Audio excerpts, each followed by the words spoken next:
José-Luc Manzanares est moniteur de plongée.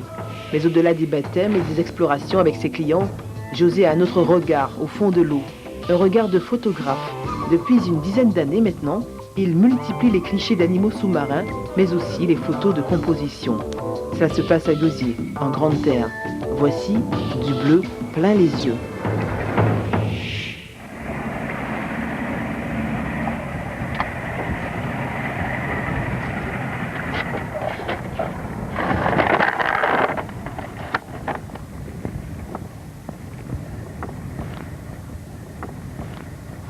Donc là en face c'est l'épave Ismini, c'est un bananier, un bateau qui transportait des bananes qui s'est échoué là il y a une cinquantaine d'années à peu près. Donc comme tu vas faire des photos sous-marines, tu vas voir c'est super intéressant. On va préparer le matériel comme d'habitude et puis on y va. L'appareil photo, ouais, il est dans le coffre, on va le prendre au dernier moment.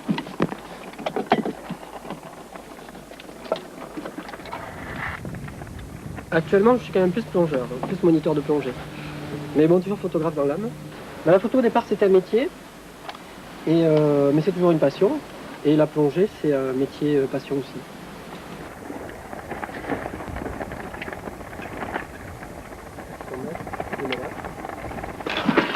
Ce qui est intéressant au niveau photo, quand on sera près de l'épave, c'est de faire pas mal de contre-plongée.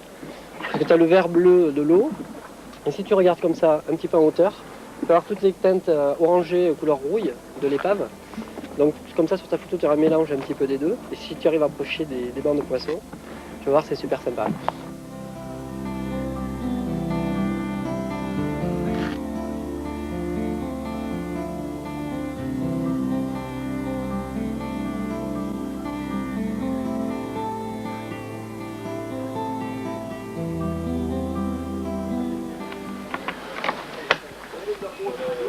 La carrière de José-Luc démarre dans la photographie professionnelle, mais très vite, il est captivé par le monde sous-marin. Diplômé en biologie marine, il choisit alors de vivre pleinement ses deux passions et se lance dans la photo sous-marine. Avant chaque séance photo, c'est toujours le même rituel. De longues heures à tout préparer avec une extrême minutie. José-Luc a le sens du détail, le goût de la précision. C'est du matériel considéré comme professionnel. Avec dessus c'est un grand angulaire, un 20 mm, qui permet donc d'avoir un très grand angle de vision. Sous l'eau c'est important parce qu'on va devoir s'approcher très près du sujet.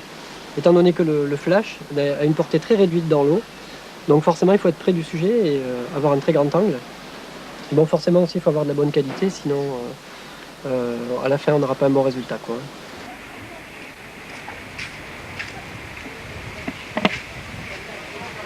Je photographie des poissons, des petits poissons en macro.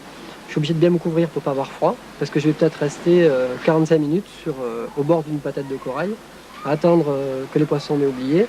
Et là, je vais pouvoir m'approcher sans trop faire de bulles. Et je vais pouvoir aussi faire des photos très intéressantes, parce que les poissons vont venir spontanément vers moi. Donc c'est vrai que c'est un autre côté de la plongée. C'est aussi un autre côté de la photo, hein. Par rapport à la photo terrestre, c'est vraiment différent à beaucoup de niveaux.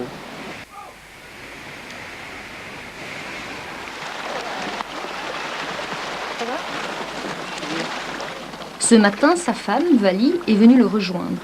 Elle va lui servir de modèle pour 2 photos d'un genre un peu particulier. Dis-moi, tu m'as pris des palmes bleues taille 37? Ouais, tout à fait.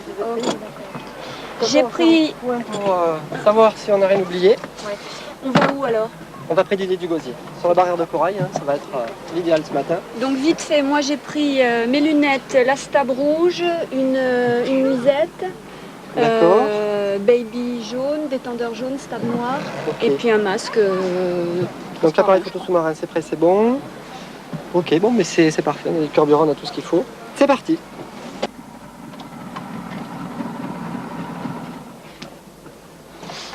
Parfait. Donc pour cette séance de photo, on va commencer par faire de l'échauffement. Donc on va nager tous les deux, on va s'échauffer et on va commencer à préparer ensuite la séance d'apnée. Donc on va faire une séquence avec la nuisette. Donc il va falloir, moi je serai allongé sur le dos au fond. Il va falloir que tu fasses un canard, tu descends près de moi presque contre moi, et dès que tu es contre moi, face à moi, le visage vers moi, tu vas remonter tout doucement. J'ai Voilà. pas les palmes? Tu n'as pas les palmes, Quelle tu as profondeur? juste la nuisette. On va aller pas profond, tu vas descendre à 3-4 mètres.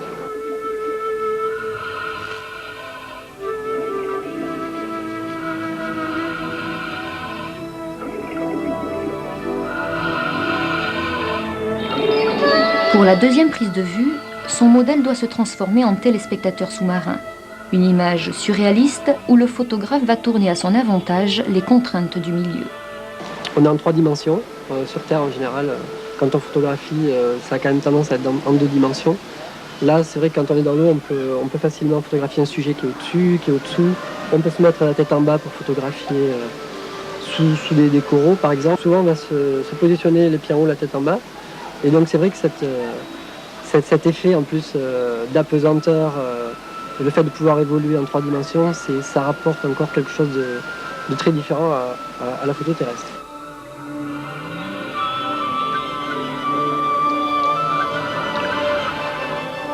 Voilà la photo qu'on a fait hier. Bon, ben, c'est pas mal du tout, hein. Qu'est-ce que t'en penses? Ça te plaît?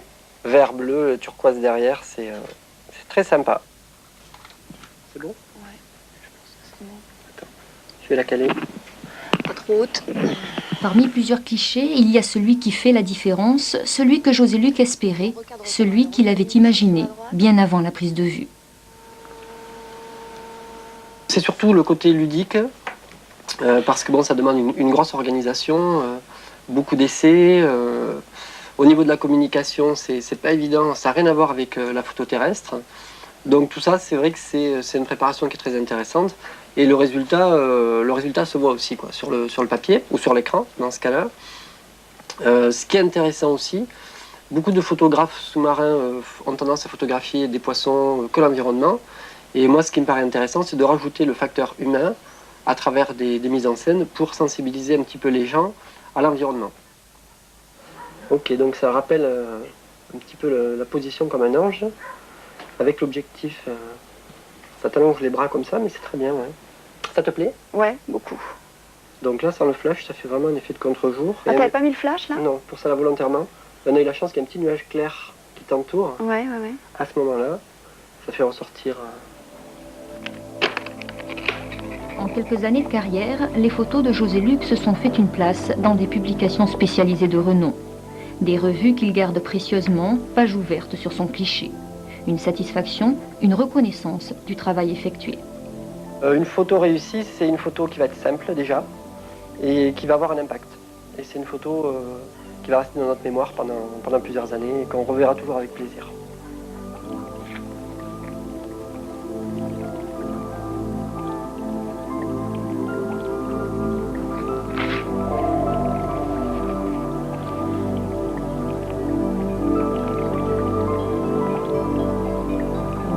La prochaine photo, c'est quoi? C'est donc toujours une photo sous-marine.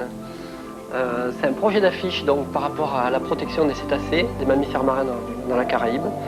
Et donc ce sera toujours une mise en scène sous-marine avec ce petit mammifère marin, voilà, qui appartient à mon fils.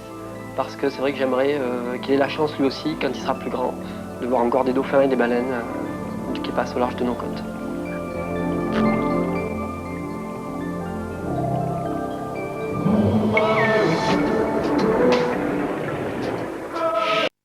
Et un CD.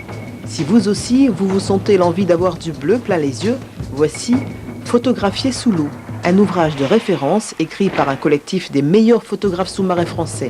Plus de 400 pages explicatives, c'est un peu la Bible de l'image sous-marine. Photographier sous l'eau est paru aux éditions Gap. Autre livre, et c'est le coup de cœur du mois, Pirates et flibustiers des Caraïbes. C'est l'un des plus beaux ouvrages sur le sujet qui nous a été donné de lire. L'iconographie est tout simplement exceptionnelle. Pirates et flibustiers des Caraïbes est coédité par Webec et le Musée national de la Marine. Enfin, souvenez-vous, en avril dernier, Maman de l'eau vous faisait découvrir Martial Rancé et son atelier de fabrication de concalambis musicales. 6 mois plus tard, Martial a enregistré son premier CD avec le groupe carnavalesque Waka de Basse-Terre. Musique à vendre, c'est son titre, est en vente chez tous les disquaires.